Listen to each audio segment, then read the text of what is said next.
En la década de los 80, un inocente programa infantil cristiano de Estados Unidos tenía sin saberlo a un depredador en su equipo. La historia del ventrílocuo, que tenía tendencias sádicas y psicóticas, es escalofriante. La investigación encontró, además de hechos y publicaciones peligrosas en foros de Internet, un historial de conversaciones perturbadoras que detallaban torturas y actos de canibalismo con víctimas menores de edad.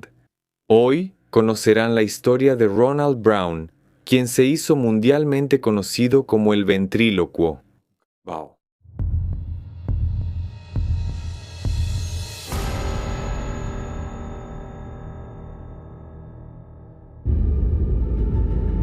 En 1979, la TBN, Trinity Broadcasting Network, la emisora de televisión cristiana más grande de Estados Unidos, lanzó un programa llamado Joy Junction, que mezclaba entretenimiento y lecciones religiosas para niños y preadolescentes.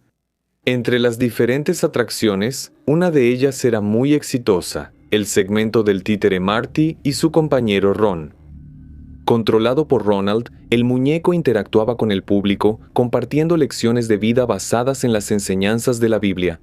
Tanto Marty como el ventrílocuo eran muy queridos por todos, lo que ayudó al éxito del programa durante los años 80.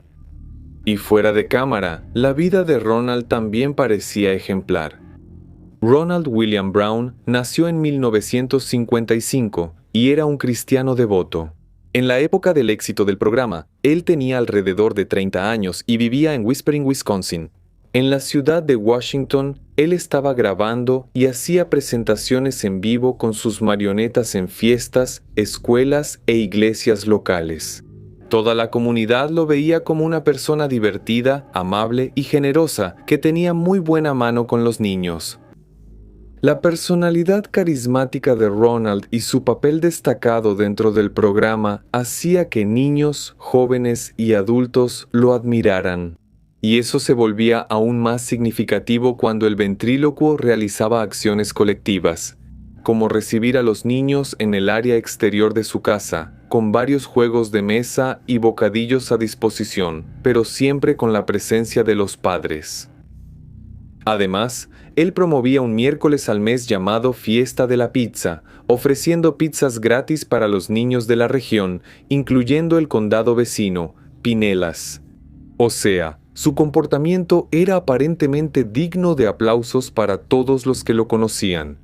Pero, a finales de los años 80, mientras él dividía su vida entre el trabajo y acciones altruistas, a Joy Junction no le renovaron el contrato de televisión, y entonces salió del aire. Pasaron los años, y aunque no tenía un empleo fijo en la televisión, Ronald continuó trabajando como ventrílocuo. Además de los shows en Whispering Pines, él también se presentaba frecuentemente en el condado de Pinellas. Fueron más de 2 décadas llevando una vida casi recluida y discreta, pero la imagen del buen ciudadano, del exastro de la televisión, cambiaría para siempre en mayo de 2012. En ese momento se estaba llevando a cabo una operación de combate a la pornografía y el abuso infantil promovida por el Departamento de Seguridad Nacional de los Estados Unidos. Y las investigaciones revelaron una verdad difícil de creer para los habitantes de la época, de Whispering Pines y Pinellas, la existencia de una red de pedofilia que incluía como participante a Ronald Brown.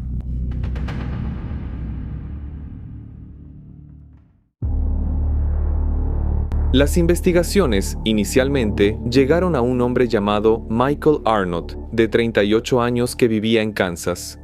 En ese momento, la policía consiguió pruebas suficientes para confiscar su computadora y al analizar el contenido, se encontraron con una colección de imágenes y videos que involucraban a menores. Pero ellos apenas imaginaban que eso era solo la punta del iceberg. Sin embargo, Michael estaba preso. En los registros de conversación en el antiguo chat de Yahoo, el Yahoo Messenger, se notó que Michael usaba 3 apodos diferentes: Calf Keeper 2 Sweet Talker Linda y Talker Link 2 y CK_666. Sin embargo, los 3 perfiles se comunicaban frecuentemente con un usuario en específico, llamado Brown, y los diálogos eran simplemente perturbadores. Al ver el contenido de estos archivos, los responsables quedaron horrorizados y rápidamente se pusieron en contacto con Yahoo para descubrir la identidad de Yui Lime.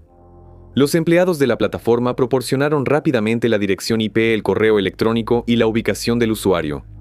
Y la persona detrás del usuario Yui Lime no era nada menos que Ronald.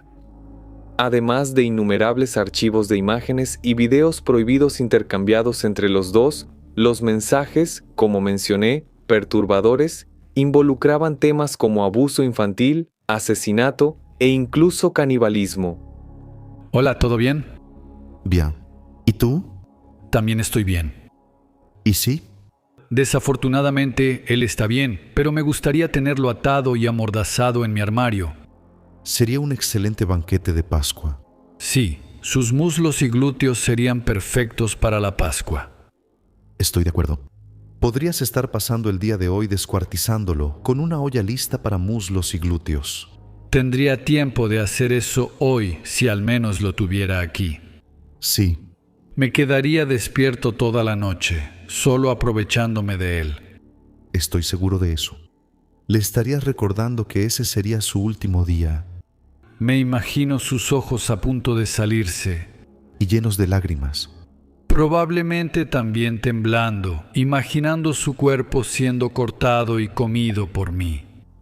Con certeza, el miedo hará que vuelva a pensar como un niño de 5 años.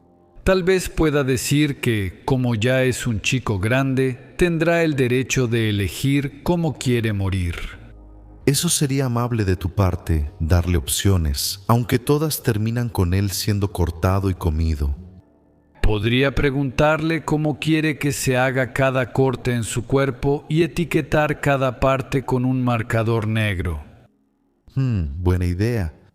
Tal vez una línea punteada alrededor de la base de tu papá con una flecha y la frase «corte aquí». Toma unas tijeras, pon su pie entre las hojas, aprieta sin mucha fuerza, él se va a aterrorizar. Yo haría eso mientras al mismo tiempo meto 2 de mis dedos entre los de él. Los mensajes sacaron a la luz el peor escenario posible para la comunidad, especialmente la cristiana, a la que él tanto se dedicaba. Un hombre que pasó toda su vida rodeado de menores tenía rasgos psicóticos que involucraban pedofilia y canibalismo. Pero lo peor aún estaba por venir, ya que sus huellas criminales en Internet iban más allá de las conversaciones con Michael. Siguiendo el historial de accesos de la IP del IPD, 2 meses después, en julio de 2012, las autoridades descubrieron que él tenía un perfil en un sitio de necrofilia llamado cutedeadguys.com, que significa chicos lindos muertos. En la descripción de su perfil, él decía: Me encantan jóvenes y muertos. Me gustan frescos, pero también me gusta verlos dispuestos en sus ataúdes. Y en algunas publicaciones del sitio, él escribió: Me gustan los chicos rubios. Esas fotos están muy calientes. Ese chico parece muerto. Me gustó esa. Me encantaría matarlos. Por supuesto, todo esto proporcionó las pruebas que los investigadores necesitaban para emitir la orden de cateo y aseguramiento para la casa en la que él vivía en ese momento. El 19 de julio los agentes fueron allí y encontraron DVDs, cintas VHS y memorias USB llenas de contenidos literalmente asquerosos. En su cuarto, además de libros sobre asesinos seriales y canibalismo, también encontraron una muñeca inflable que estaba vestida con ropa de niño. Su computadora también contenía el historial completo de más interacciones con Miguel, conversaciones que no habían sido identificadas antes en su computadora. En diciembre de 2011, Ronaldo compartió con Miguel un plan para secuestrar a 2 chicos de la comunidad local. Mencionó detalles sobre cómo iba a someter al niño y cosas horribles que le haría. Creo que es lo suficientemente pequeño como para ser dominado rápido, pero deberías venir aquí y ayudarme. Puede que a ti también te guste. Claro, me encantaría. Pero creo que tú primero deberías disfrutarlo solo, especialmente con todo el trabajo que tuviste vigilándolo. Creo que podría matarlo fácilmente. Lo más difícil sería secuestrar y cortar. Creo que ya te imaginas matándolo cada vez que lo ves. Sí, creo que me encantaría eso. Me lo imagino retorciéndose y luego quedándose inmóvil. En esa misma conversación, Ronald incluso llegó a presumir que un día, en una piscina pública, se abalanzó sobre un niño, lo cual no vale la pena describir aquí para ustedes, porque realmente no es necesario compartir exactamente lo que dijo. Sin embargo, ese crimen nunca fue comprobado, pero, afortunadamente, lo que los policías encontraron ahí ya era suficiente para arrestar a Ronald en flagrancia por posesión de material ilegal. Fue interrogado varias veces. Negó haber cometido cualquiera de los crímenes que él mismo describió como hechos o que deseaba hacer. Dijo que recibía fotos de Michael siempre que las pedía, que nunca se habían encontrado. No sabía ni cómo era él, pero admitió que una vez recibió una invitación de él para verse en persona. Sin embargo, ese encuentro nunca ocurrió. Ronald fue mantenido bajo custodia hasta el inicio de su juicio.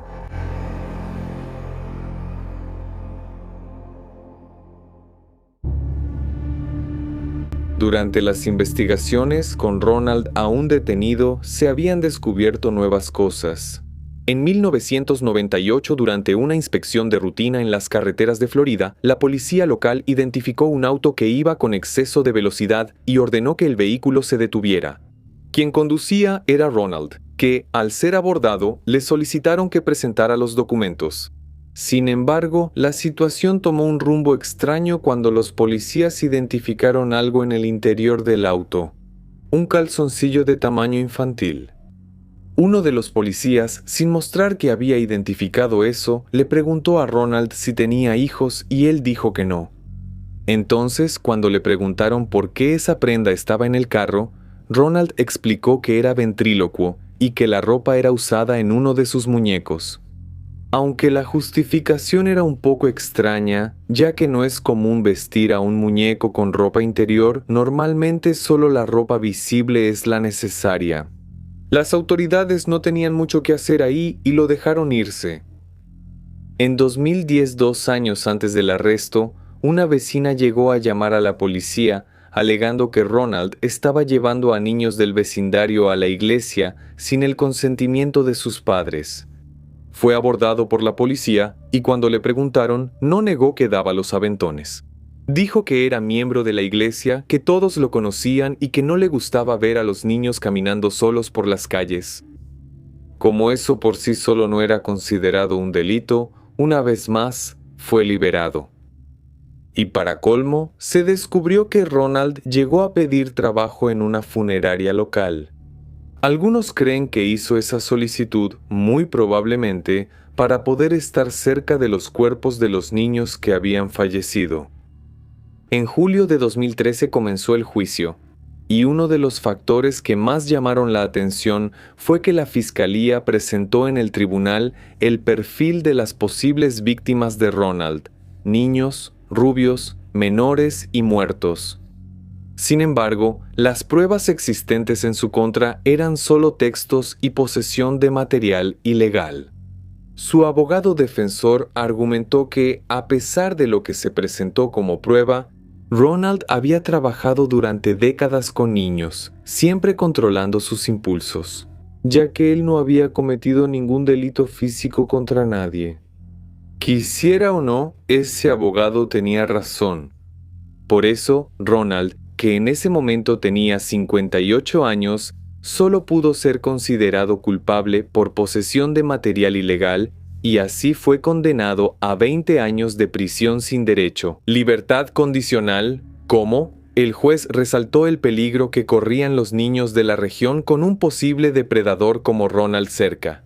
En cuanto él fuera liberado, en 2033 a los 78 años, debería ser acompañado por el Estado permanentemente hasta el final de su vida. Pero eso nunca va a suceder, porque 7 años después, el 5 de agosto de 2020, Ronald falleció en la cárcel. A los 65 años, yo sabía. Aunque no se haya probado que abusó, mató o se alimentó de alguien, debido a sus conversaciones bizarras registradas en la computadora, Ronald se hizo conocido por los medios de comunicación mundiales como el ventrílocuo caníbal. Todavía es posible encontrar en Internet varios fragmentos de sus participaciones en el programa Joy Junction. Si antes la atracción era un momento de cierre, ocio y entretenimiento para toda la familia, hoy se ve como un registro aterrador de un hombre que, con serias tendencias psicópatas y pedófilas, convivía diariamente con víctimas potenciales. Deja tu opinión aquí en los comentarios y nos vemos entonces en el próximo caso. Hasta entonces. De nuestro Señor y Salvador Jesucristo. Bueno, ¿qué significa eso? Bueno, simplemente significa, Marty, que se supone que debemos conocer mejor al Señor.